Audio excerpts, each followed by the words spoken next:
Querido irmão, querida irmã, nesse domingo, 9 de março, celebramos o primeiro domingo do tempo da Quaresma. Que os exercícios anuais da Quaresma nos façam progredir no conhecimento de Cristo. No Evangelho desse domingo, escrito por São Lucas, presenciamos Jesus sendo tentado por 40 dias no deserto. Cheio do Espírito Santo, o nosso Senhor luta contra as tentativas do diabo, para que ele deixe de seguir a vontade do nosso Pai. Cristo nos ensina que nos momentos em que somos tentados a desistir, devemos buscar sempre força na Santa Palavra de Deus. Se você também deseja buscar a palavra acolhedora do Senhor, escute a seguir a homilia dominical realizada pelo nosso pároco, Padre Antônio José. Se quiser, compartilhe com alguém querido. Você pode levar o conforto necessário a alguém desamparado. Deus abençoe muito você e sua família, e um abraço dos seus irmãos da paróquia Nossa Senhora de Fátima, Rainha de todos os santos. O Senhor esteja convosco. Ele está no meio de nós. Proclamação do Evangelho de Jesus Cristo segundo Lucas. Glória a vós, Senhor. Naquele tempo, Jesus, cheio do Espírito Santo, voltou do Jordão, e no deserto ele era guiado pelo Espírito. Ali foi tentado pelo diabo 40 dias, não comeu nada naqueles dias, e depois disso sentiu fome. O diabo disse então a Jesus: Se és o Filho de Deus, manda que esta pedra se mude em pão. Jesus respondeu: A Escritura diz: Não só de pão vive o homem. O diabo levou Jesus para o alto, mostrou-lhe por um instante todos os reinos do mundo e lhe disse: Eu te darei todo este poder e toda a sua glória, porque tudo isso foi entregue a mim e posso dá-lo a quem eu quiser. Portanto, se te prostrares diante de mim em adoração, tudo isso será teu. Jesus respondeu: A Escritura diz: Adorarás o Senhor teu Deus e só a Ele servirás. Depois o diabo levou Jesus a Jerusalém, colocou-o sobre a parte mais alta do templo e lhe disse: Se és o Filho de Deus, atira-te daqui abaixo, porque a Escritura diz: Deus ordenará aos seus anjos a teu respeito, que te guardem com cuidado. E mais ainda, eles te levarão nas mãos para que não tropeces em alguma pedra. Jesus, porém, respondeu: A Escritura diz: Não tentarás o Senhor teu Deus. Terminada toda a tentação, o diabo afastou-se de Jesus para retornar no tempo oportuno. Palavra da salvação. Glória a vós, Senhor. Irmãos queridos, no primeiro domingo da Quaresma, que é hoje, a igreja sempre convida a gente a ouvir um dos relatos de um dos evangelhos a respeito das tentações do Senhor no deserto. Jesus viveu um grande combate no deserto da Judeia. Hoje esse combate continua. Ele é vitorioso, mas os que são dele continuam combatendo. Ele venceu no deserto da Judeia. Agora eu e você temos que vencer no deserto do Meier, né? Que é onde a gente está, onde a gente vive. Mas no fundo, esse combate não é fora, é dentro. E o Senhor Jesus desmascarou muito da ação do maligno, vencendo por nós no deserto.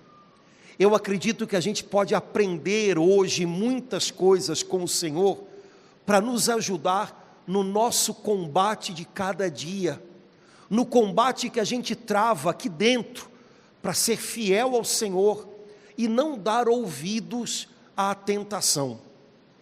Logo no comecinho do Evangelho, São Lucas, que é o evangelista que acompanha a gente ao longo desse ano, ele nos diz que Jesus foi impulsionado e conduzido pelo Espírito Santo no deserto. Fazia parte do caminho de Jesus, fazia parte do trajeto dele para cumprir a vontade do Pai, passar por esse deserto por 40 dias. E o seu companheiro de deserto, o seu companheiro nessa viagem foi o Espírito Santo. Para nós, quando a gente usa a palavra deserto, normalmente essa palavra significa tempo difícil, tempo de provação, tempo em que a gente sente um vazio aqui dentro, e tudo isso faz sentido. Mas se você der uma olhadinha na sua Bíblia, você vai ver que na linguagem da Bíblia, além do deserto ser um tempo de provação, além de o deserto ser um tempo de dificuldades, além de o deserto ser um tempo de escassez, também é um tempo de muito aprendizado. O povo de Israel viveu 40 anos no deserto aprendendo. O povo de Israel passou 40 anos no deserto amadurecendo. Aquele povo tinha sido escravo no Egito durante 400 anos. Eles tinham desenvolvido uma mentalidade de escravidão. E durante 40 anos no deserto, eles precisaram aprender a desenvolver uma nova mentalidade, para se tornarem conquistadores da terra prometida. O tempo do deserto é um tempo no qual a gente descobre muita coisa que está dentro da gente. O Senhor disse ao povo de Israel que durante o tempo do deserto, Ele viu o que eles carregavam no coração. No tempo dos nossos desertos, das nossas dificuldades, no tempo em que há escassez de distrações, de alegria, muita coisa que está aqui dentro a gente descobre, e a gente pode levar até alguns sustos com isso.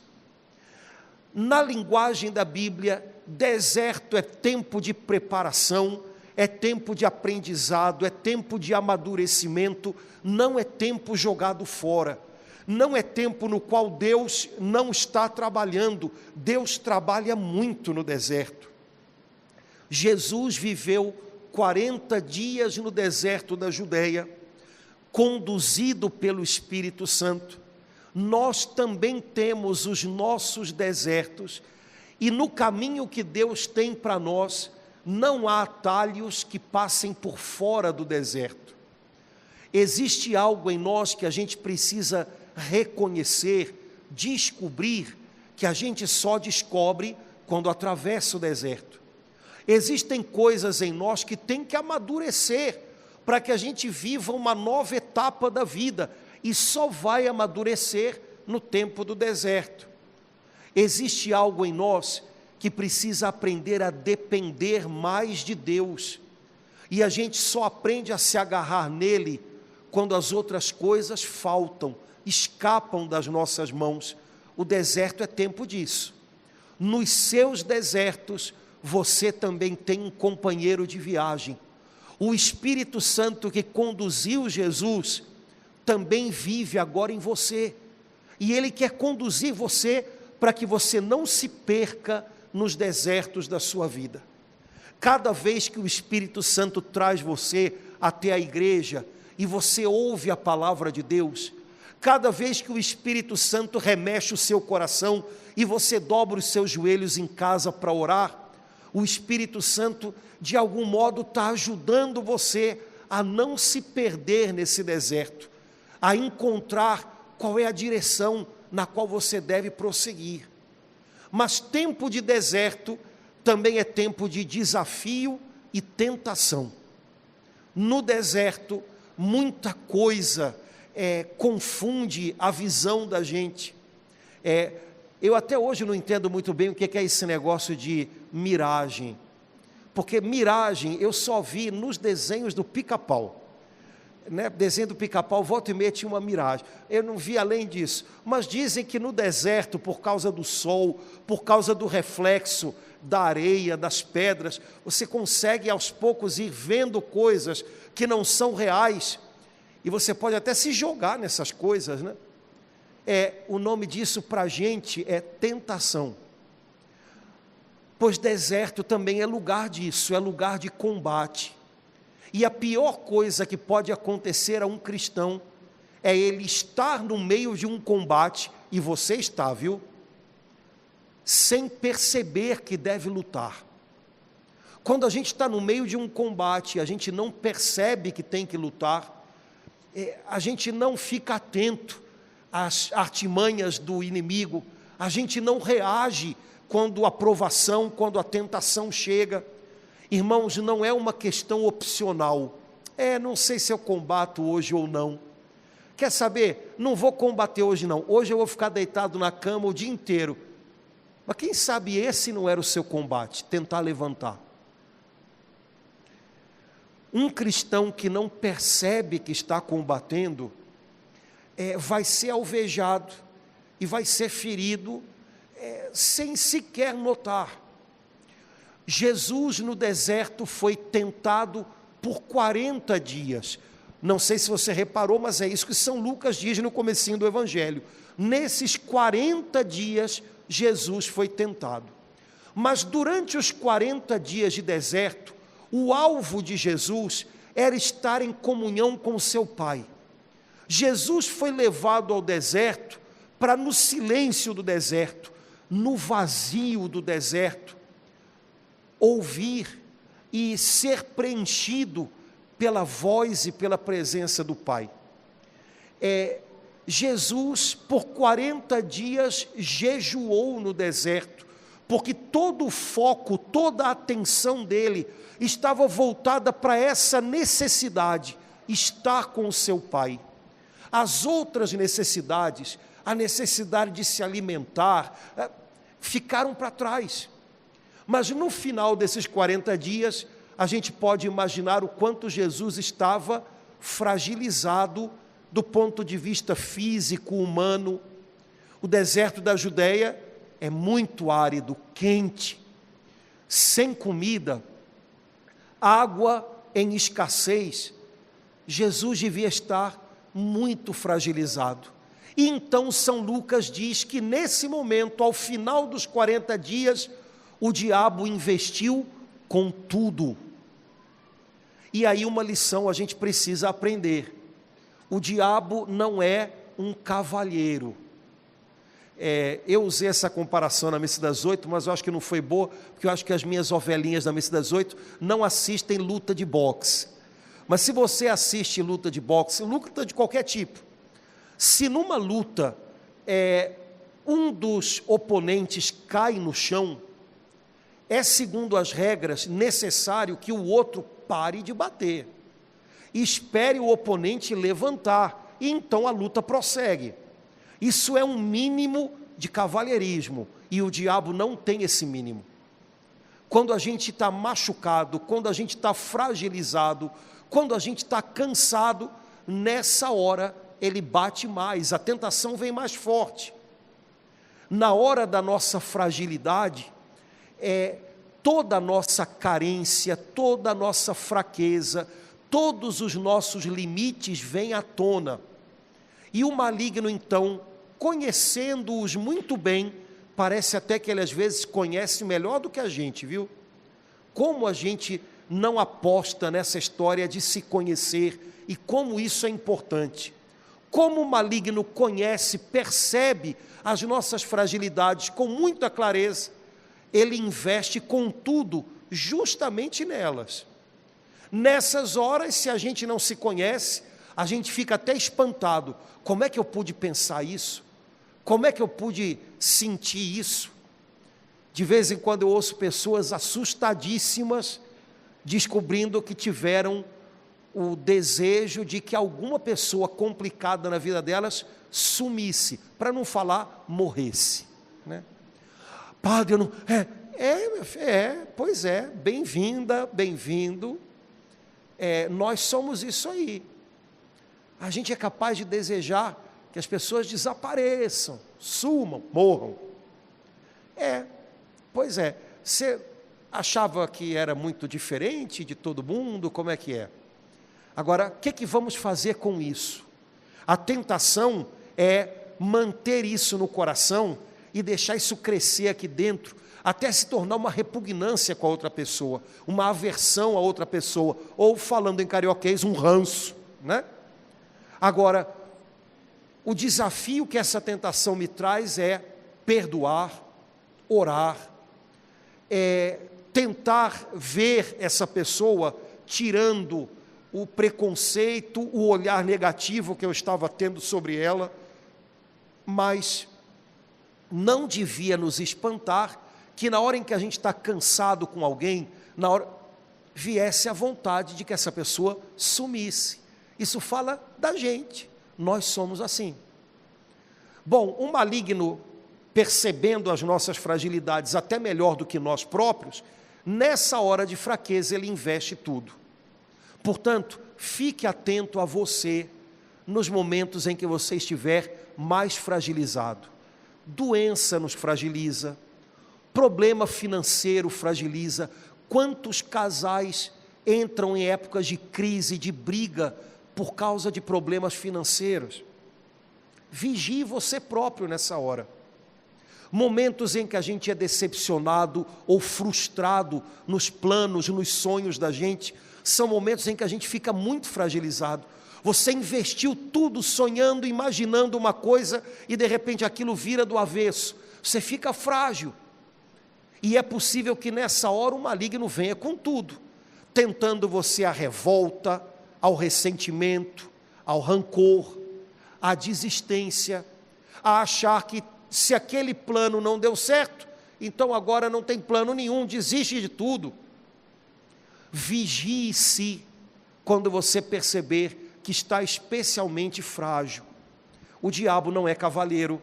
Ao contrário, nessas horas, como a gente já conversou várias vezes aqui, ele vai parecer se importar muito com você. O diabo não está nem aí para a gente, mas na hora que a gente está fragilizado, parece até que ele se importa, ele toma as nossas dores. Ah, você não merecia passar por isso. Ah, e olha, você que está na igreja, hein? Você já reparou que depois que você foi para a igreja, parece que as coisas... Ah, como o diabo se preocupa com a gente. Conversa fiada, hein? Vigia. Ele não se importa, mas ele sabe que na hora da fragilidade, tudo que a gente quer é um cafuné. E aí ele vem dar o cafuné. Vigilância. Irmãos, nós vivemos num tempo em que eu acho que todo mundo reconhece isso, mesmo que a gente diga que as pessoas também estão tendo mais clareza sobre, por exemplo, não se deixar manipular ou abusar pelos outros, então as pessoas estão colocando limite. Esse é o lado positivo. Mas a gente está vivendo num tempo em que a gente corre o risco, por outro lado, de se vitimar o tempo inteiro. E quando a gente entra nessa, a gente perde a capacidade de reagir, ou pelo menos de agir com mais, sabe? Não, eu sou vítima,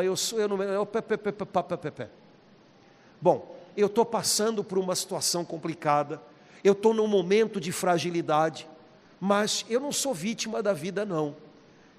Deus olha por mim, o Espírito Santo é meu companheiro nesse deserto, Deus sabe do potencial que me deu, e eu acredito nisso, então eu vou reagir, eu vou lutar, eu vou viver. O maligno aposta muito no nosso sentimento de vítima.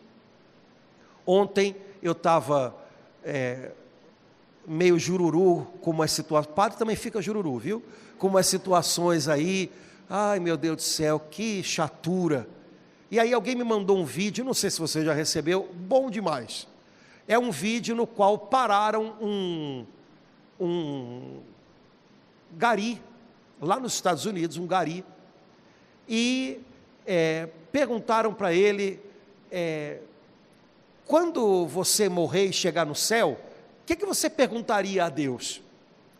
E aí o senhor para de mexer no lixo, e aí a gente imagina, né? Que ele, eu vou perguntar por que ele deixou eu passar por aquilo, por que... Não, ele ri e diz, eu acho que eu vou perguntar para ele, Senhor, por que o Senhor me escolheu?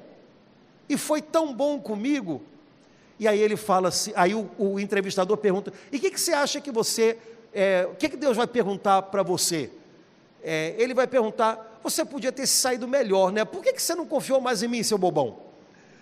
E ele rindo e falando isso, e ele começou a conversar com o entrevistador, e olha, até orei pelo moço, abençoei a vida dele, não sei quem é, mas me fez um bem enorme, porque eu jururu lá com meus problemas, e o cara metendo a mão no lixo e tal, e não é vítima, não é vítima.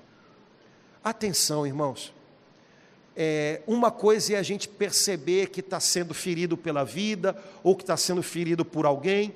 Uma coisa é a gente, então, peraí, não posso ser tratado dessa maneira, calma, vamos devagar, isso é uma coisa.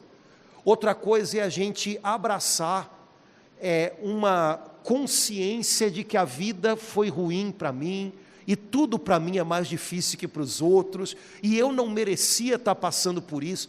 Esse pedaço é muito ruim, e é nisso que o diabo aposta muito, porque nessa hora a gente pode entregar o coração da gente à desconfiança com o Pai do céu. Será que Ele cuida de mim? A gente pode entregar o coração da gente à revolta. Eu, servindo na igreja, tão bom, passando por isso. Menos, Batista, vai devagar, né? Mas a revolta corrói o coração da gente.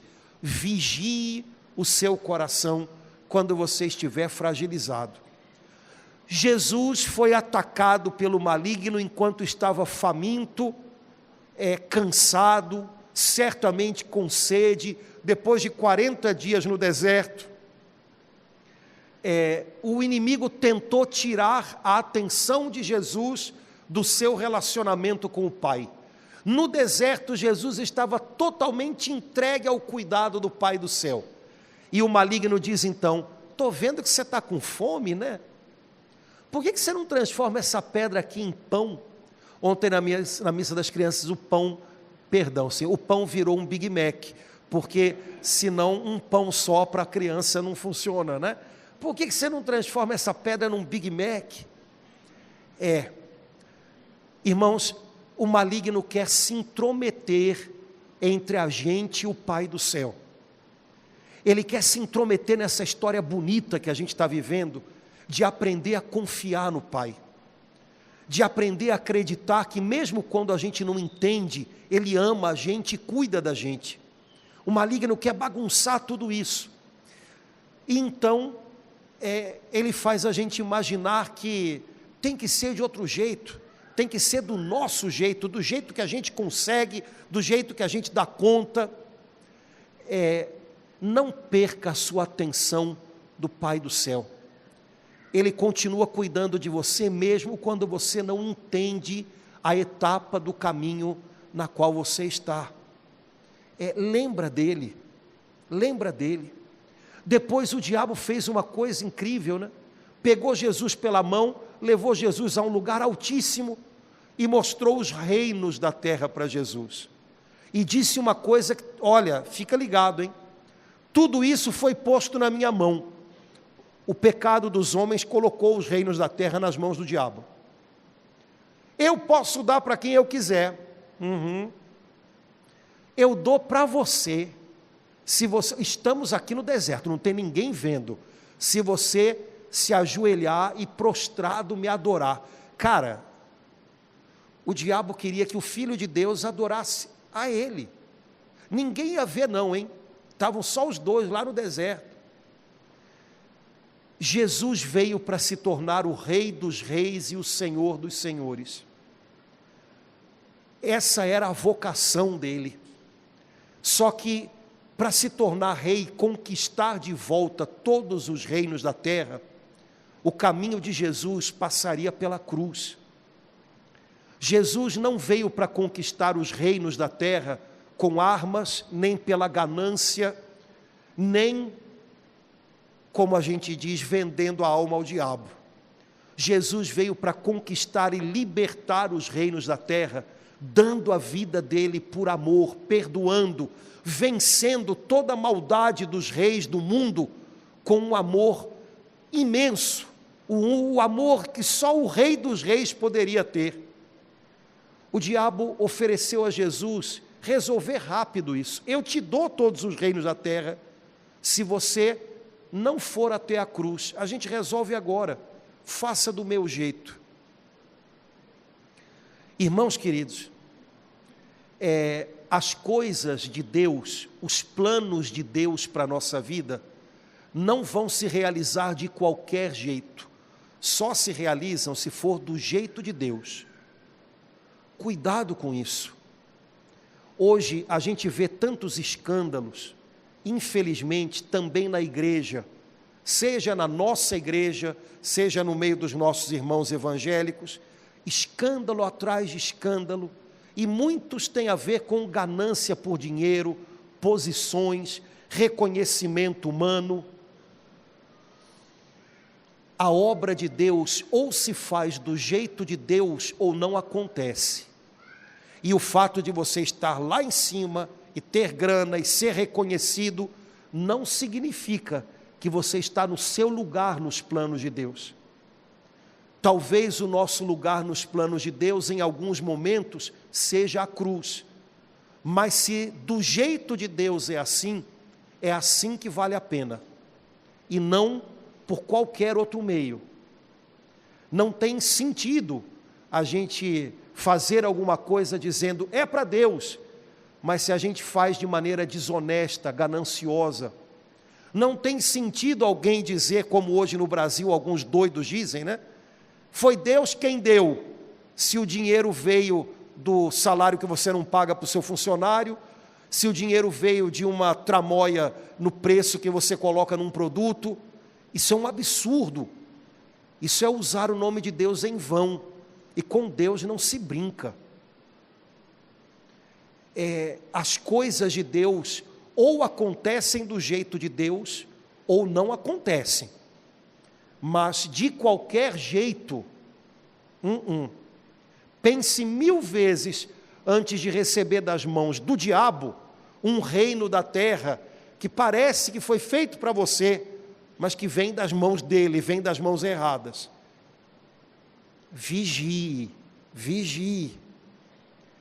O diabo ainda tentou Jesus dizendo assim, se és o Filho de Deus, se és o Filho de Deus, mas ele sabia que era, só que ele colocou em dúvida o que ele sabia que era verdade, porque na dúvida vem o questionamento, no questionamento vem a impressão de que então não é bem assim, vem a descrença. O diabo vai querer colocar em dúvida para você o que você sabe que é verdadeiro. Você sabe que é filho de Deus, que é filha de Deus, você sabe que o Pai do céu se importa, você sabe que Ele tem uma recompensa eterna para a gente, você sabe o que agrada a Ele e o que não agrada, mas o diabo vai tentar jogar com isso. Será mesmo? Será que Ele se importa mesmo? Será que você merece esse cuidado dEle? Será que Ele sabe o que Ele está fazendo? Jogue fora esses questionamentos inúteis, que não ajudam a gente em nada a se manter firme na fé na hora do deserto. Lembra disso. Eu sei quem eu sou aos olhos do meu Pai. Meu Pai do céu me fez seu filho amado em Jesus. Eu sou filho amado de Deus, eu sou filha amada de Deus.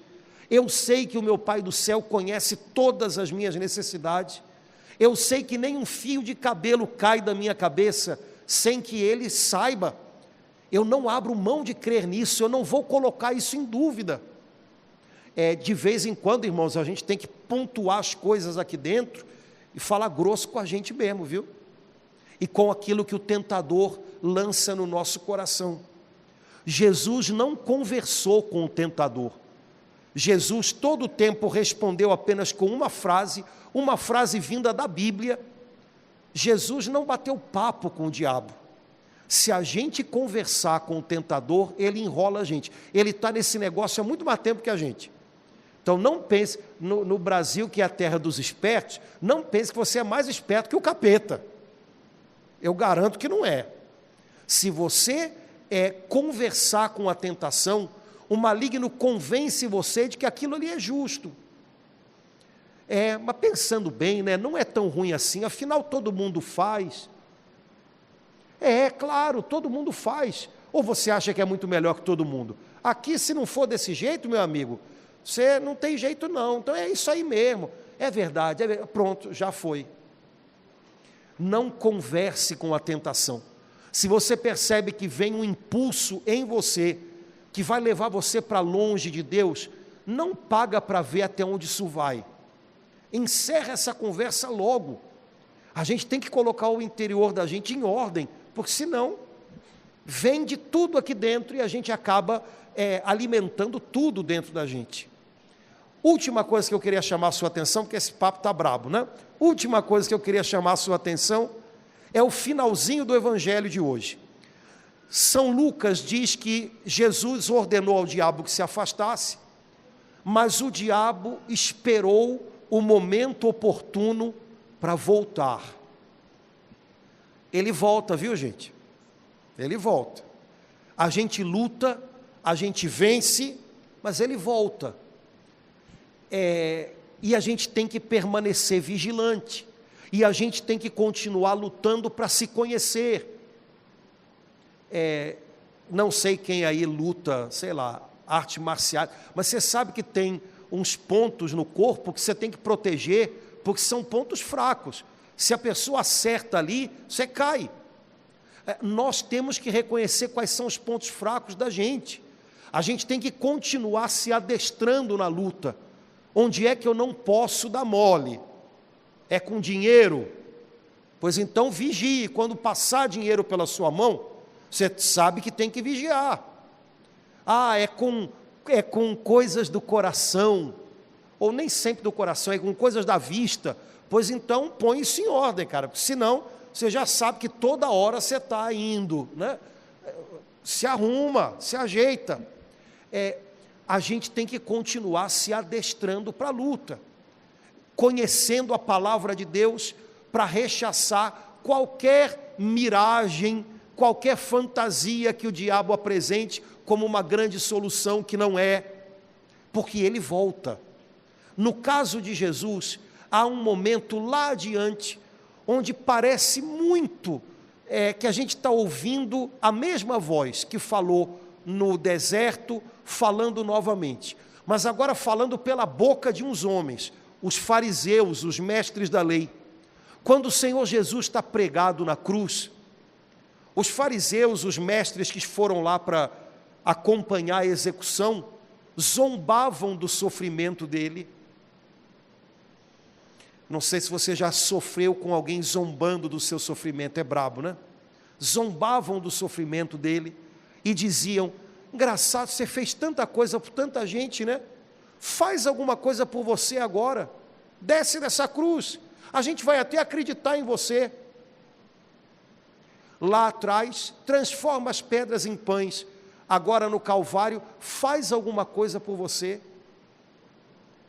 Desce da cruz, lá no deserto, eu te entrego tudo agora, contanto que você se prostre para me adorar.